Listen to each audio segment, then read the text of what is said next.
الحمد لله وحده والصلاة والسلام على رسول الله ما بعد فأعوذ بالله السميع العليم من الشيطان الرجيم بسم الله الرحمن الرحيم كتاب أنزلناه إليك مبارك ليدبروا آياته وليتذكر أولو الألباب.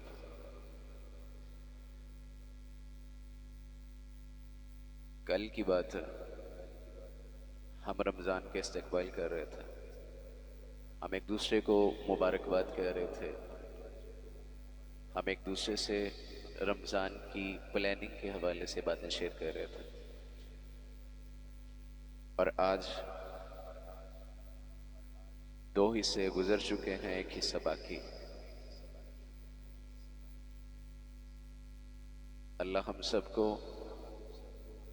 اپنے گناہوں کی معافی مانگنے کی، بخشش کروانے کی توفیق دے. جنت کے سارے دروازے کھلیں اور ان دروازوں سے استقبال کیا جا رہا ہے. اگر آپ یا میں ایک دروازے سے داخل نہیں ہو پائے تو دوسرا کھلا ہے. باب الصلاح سے جا سکتے ہیں، وہاں سے نہیں تو باب الزکوٰۃ سے جا سکتے ہیں، وہاں سے نہیں باب التقویٰ سے جا سکتے ہیں، وہاں سے نہیں باب الصیام سے جا سکتے ہیں. دروازے کھلیں. ایک سے نہیں جا سکے، کسی ایک عمل میں سستی ہے تو دوسرے کو زیادہ کر لیں، تیسرے کو زیادہ کر لیں. اپرچونٹی موجود ہے.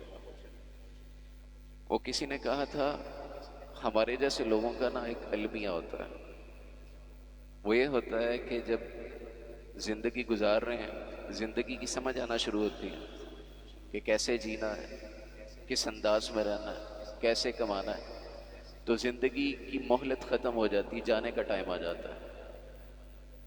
رمضان اپنی برکتوں اور سعادتوں کے ساتھ اپنا سفر تیزی سے سمیٹ رہا ہے.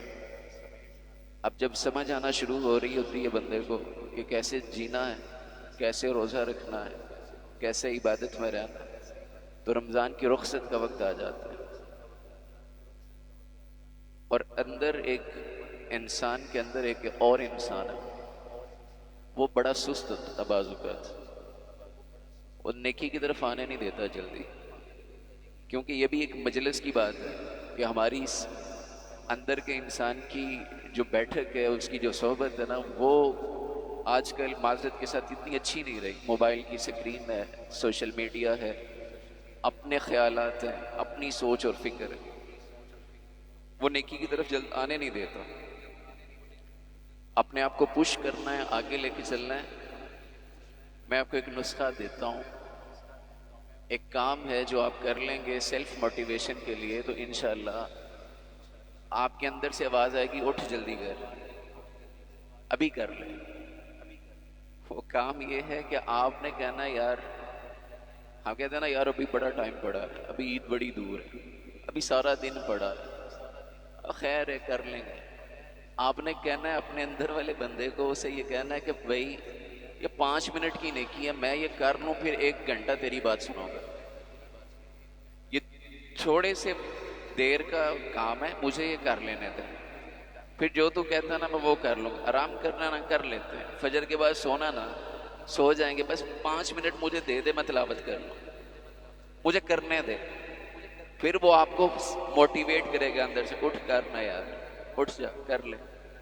رسول اللہ صلی اللہ علیہ وسلم آخری عشرے میں اپنے آپ کو اور اپنے گھر والوں کو جگایا کرتے، اور صحیح احادیث میں واقعات موجود ہیں رسول اللہ صلی اللہ علیہ وسلم کے سخاوت کے، آپ صلی اللہ علیہ وسلم کی نیکیوں کے، آپ صلی اللہ علیہ وسلم کے استقامت کے نیکیوں کے اوپر اپنے گھر والوں کو جگانے کے حوالے سے. اور یہاں پر میرے اور آپ کے لیے سبق یہ ہے کہ لیلۃ القدر اس عشرے میں آنی، اور ہمارے ہاں ایک مطلع کا اختلاف موجود رہتا ہے کہ جی سعودیہ میں فلاں دن ہے، ہماری فلاں تاریخ ہے، یہ وہ ساری بحثوں سے ہٹ کے رسول اللہ صلی اللہ علیہ وسلم کی حدیث بھی موجود ہے کہ آخری پورا عشرہ اس کی پوری راتیں. امام ابن تیمیہ رحمہ اللہ نے مجموع المسائل کے اندر یہ بات تذکرہ کی ہے کہ آپ ساری راتیں جاگ لیں. اور میں اس میں یہ کہتا ہوں کہ بھائی ابہام ہی ختم ہو جائے گا کہ لیلۃ القدر کون سی ہے.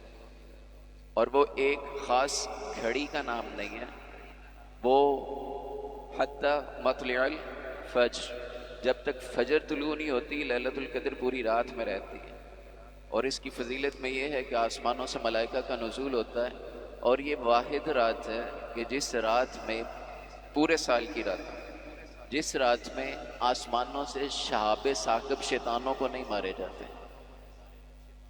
زمین قدر تنگی سے کرتا ہے، اس کا ایک مطلب تنگی بھی ہے، انا انزلناہ فی لیلۃ القدر، اس کا مطلب ایک تنگی ہے کہ زمین اپنی وسعتوں کے باوجود فرشتوں کی آمد کی وجہ سے تنگ ہو جاتی ہے۔ اتنے فرشتے ہوتے ہیں، اور جہاں فرشتہ ہو وہاں شیطان نہیں ہوتا۔ تو اس رات کی برکتیں سمیٹنی ہیں انشاءاللہ۔ کیوں؟ خیر من الف شہر، 1000 مہینے کی عبادت سے یہ بہتر رات ہے۔ اور پتہ نہیں زندگی میں دوبارہ ہماری سانسیں ہوں کہ نہ ہوں، اللہ رمضان ہمیں دے یا نہ دے۔ رمضان تو آتا رہنا، ہم ہوں یا نہ ہوں یہ کوئی گارنٹی نہیں۔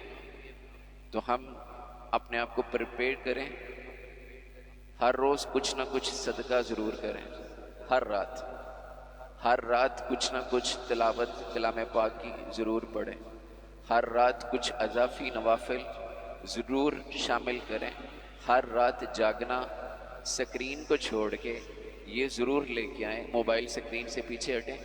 بعض اوقات یہ ہوتا ہے، ہمارے پاس بھی ہے کہ قرآن کی تلاوت موبائل سے کر لیتے ہیں، موبائل کی اندر قرآن کی ایپ رکھی ہے، لیکن جیسے ہی کوئی نوٹیفیکیشن سکرین کے اوپر آتا ہے نا، وہ تھوڑی دیر بعد بندے کو ہو جاتی ہے کہ یار میں اس کو دیکھوں، وہ ڈائیورژن ہو جاتی ہے آئیڈیا کی، کرنے نیکی بیٹھا ہے، وقت ضائع ہو جاتا ہے۔ تو موبائل کو سائلنٹ کر کے الٹا کر کے سائڈ پہ رکھ دیں، مصحف کھول لیں، قرآن کھول لیں اور اس سے پڑھنا شروع کریں، اور یہ جو نیکیاں ہیں یہ تسلسل بنائیں۔ اور سب سے اہم بات یہ ہے، آپ اللہ سے توفیق مانگیں، آپ اللہ سے کہیں میں آپ کی طرف آنا چاہتا ہوں، میں آپ سے جڑنا چاہتا ہوں، میں اپنے آپ کو پیوریفائی کرنا چاہتا ہوں، میں اپنی روح کی پاکیزگی چاہتا ہوں، میں اپنے گناہوں کی معافی چاہتا ہوں، میں اپنی بری عادتوں کی اصلاح چاہتا ہوں۔ اللہ تو میری مدد کر دے، تو میری ہیلپ کر دے، تو مجھے یہ توفیق دے دے۔ آپ اللہ سے توفیق مانگے، اللہ آپ کے کاموں میں، کل میں نے مثال بھی دی تھی، اللہ آپ کی زندگی کی سانسوں میں، آپ کے کام میں، آپ کی صلاحیتوں میں بے انتہا برکت دے گا۔ اتنی بلیسنگز ہوں گی کہ آپ گن نہیں پائیں گے، اتنا کرم ہو جائے گا۔ اور اس سجدے کی اہم عبادت میں ایک اعتکاف بھی ہے کہ خالص آپ اللہ کی رضا کے لیے گھر بار چھوڑ کے، کاروبار چھوڑ کے، دنیا کی مصروفیت ترک کر کے، حتیٰ کہ بیوی سے بھی علیحدہ ہو کے آپ صرف اللہ کے گھر کے مسافر بن کے، اللہ کے گھر میں مہمان بن کے آ جائیں، اور اپنی مناجات، اپنی دعائیں، اپنے ذکر اذکار، اپنے نوافل، اپنی تنہائی کی عبادت کو لازم پکڑیں، اور اللہ تبارک و تعالی سے نجات کی، ثواب کی امید رکھیں۔ سیدنا ابو ہریرہ، عائشہ اور دیگر اصحاب رسول صلی اللہ علیہ وسلم کی احادیث میں یہ بات موجود ہے کہ جس بندے نے اعتکاف کیا، مسنون کیا، اور اس نے اللہ سے نجات و ثواب کی امید رکھی، اللہ تبارک و تعالیٰ اس بندے کی زندگی کے پچھلے گناہ معاف کر دے گا۔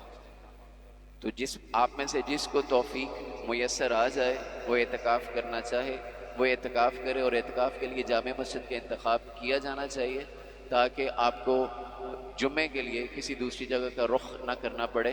اور اعتکاف کے مسائل انشاءاللہ وہ بھی ڈسکس ہوتے رہیں گے، لیکن بلا ضرورت اعتکاف کرنے والا بندہ مسجد سے باہر نہیں جا سکتا، حتیٰ کہ اگر اس کا سگے رشتہ داروں میں سے باپ، ماں، بیوی، بیٹا کوئی بھی فوت ہو جائے، یہی سب سے کلوز ریلیشن، ان میں سے اگر کوئی فوت ہو جائے، اس کا جنازہ، اس کی میت، اس کا چہرہ دیکھنے بھی نہیں جا سکتا انٹل دیٹ کہ، یا یہ صورتحال ہو سکتی ہے کہ اس کی جو جنازہ ہے وہ اس مسجد میں یا جہاں اعتکاف وہ کر رہے وہاں لایا جائے تو وہاں وہ اس کو دیکھ سکتا ہے۔ جنازے میں شمولیت کے لیے اٹھ کے نہیں جا سکتا اعتکاف سے، ڈیڈیکیٹڈلی اپنے آپ کو اس نے وقف کیا ہے، اور وہ 10 دن کے لیے وقف کیا ہے، وہ شوال کا چاند نظر آنے تک وہ باؤنڈڈ ہے، وہ مسجد سے جانے کی اس کو اجازت نہیں ہے۔ تو اعتکاف کی دیگر جو معاملات انشاءاللہ معتکف آ جائیں گے تو ان کے سامنے بھی رکھیں گے، اور جو کل کا موضوع تھا اس کی ایک بات کر کے بات ختم کرنے لگا ہوں۔ ہم منتظر ہیں سارے لوگ ایک مسیحا کے، سارے مسلمان یہودی اپنی جگہ منتظر ہے، عیسائی اپنی جگہ منتظر ہے، سیونی اپنی جگہ منتظر ہیں۔ یہ دنیا میں جو آپ کو فساد نظر آ رہا ہے نا، یہ بلا وجہ نہیں ہے۔ ہر سال رمضان میں فلسطینیوں کا قتل عام اور ان کی شہادتیں، بچوں کی شہادتیں یوں نہیں ہوتی۔ ہر سال رمضان میں جنگیں یوں نہیں لگتی۔ یہودی سرخ چاند کا جو انتظار کرتا ہے یوں نہیں کرتا۔ کئی ساری وجوہات ہیں، اور ان میں سب سے بڑی اہم بات یہ ہے، ہم مسلمان مشنری نہیں ہیں۔ ہم مسلمان اپنے مذہب سے، اپنی بنیاد سے بڑی دور ہیں، اور دنیا کا ہر کافر، دنیا کا ہر بد مذہب آدمی، بات سمجھ آ رہی ہے؟ دنیا کا ہر کافر پوری ڈیڈیکیشن کے ساتھ اپنے دین، اپنی ترجیح کے لیے مخلص ہے اور کام کر رہا ہے۔ عیسائی مشینری اٹھا کے دیکھ لیں، جیوازم کو اٹھا کے دیکھ لیں، بدھ مت کو اٹھا کے دیکھ لیں، ہندو مت کو اٹھا کے دیکھ لیں، زرتشت کو اٹھا کے، جتنے بھی ریلیجن اور ریلیجیس مائنڈ سیٹ کے لوگ اس دنیا میں ایگزسٹ کر رہے ہیں، سارے مشنری ہیں۔ اگر نہیں ہے تو مسلمان نہیں ہے۔ اسے باقاعدہ طور پہ دور کیا گیا ہے، اور جس مسیحا کا انتظار مسلم بھی کر رہے ہیں، غیر مسلم بھی کر رہے ہیں، نشانیوں کے فرق، شخصیتوں کے فرق کے باوجود اس مسیحا کے ساتھ وہ لگے گا، وہ جڑے گا جس کا دل ایمان والا ہوا، جس کا دل اطاعت والا ہوا، جس کا دل اللہ کی بندگی والا ہوا۔ ورنہ یقین کیجئے جو ہمیں احادیث سے، اس کی تطبیق سے، علماء اور محدثین کے جو اقوال ملتے ہیں، جو چیزیں اس حوالے سے ملتی ہیں، وہ یہ بھی انڈیکیٹ کر رہی ہیں کہ کلمہ پڑھنے والے لوگ ہی اس مسیحا کو قتل کرنے کے لیے نکل پڑیں گے۔ دین پر چلنے والے اپنی دانست میں، تو دین خالصتاً وہ ہے جو اللہ تبارک و تعالیٰ نے دیا ہے، محمد الرسول اللہ کے ذریعے آیا ہے، اور انشاءاللہ اللہ کی توفیق سے یہ بات مزید انشاءاللہ میں کھولوں گا، تاکہ ہم اپنے اس جو بدگمانیوں والا ذہن ہے نا، جس میں ہمیشہ ہڈ حرامی رہتی ہے، جس میں ہمیشہ ہم شارٹ کٹ کی تلاش میں رہتے ہیں، جس میں ہم ہمیشہ یہ سوچتے ہیں کہ میرے حصے کا کام کوئی اور کر لے، میری خیر ہے، جس میں ہم یہ چاہتے ہیں کہ پاجی مجھے نا اذکار بتائیں، نوافل بتائیں، فضائل بتائیں، نسخے بتائیں، نجات میری وہ بن جائے، اور دنیا میں کیسے رہنا ہے مجھے نہیں پرواہ۔ تو انشاءاللہ اس ساری چیزوں پہ بات کریں گے۔ اللہ تبارک و تعالیٰ سے بھی یہ دعا کرتے ہیں کہ یہ جو آخری عشرہ ہے، اس کی جو گھڑیاں ہیں، اللہ ہم سب کو اپنے لیے بابرکت بنا کر اپنے لیے جنت پکی کرنے کی توفیق دے۔ وآخر دعوانا ان الحمدللہ رب العالمین۔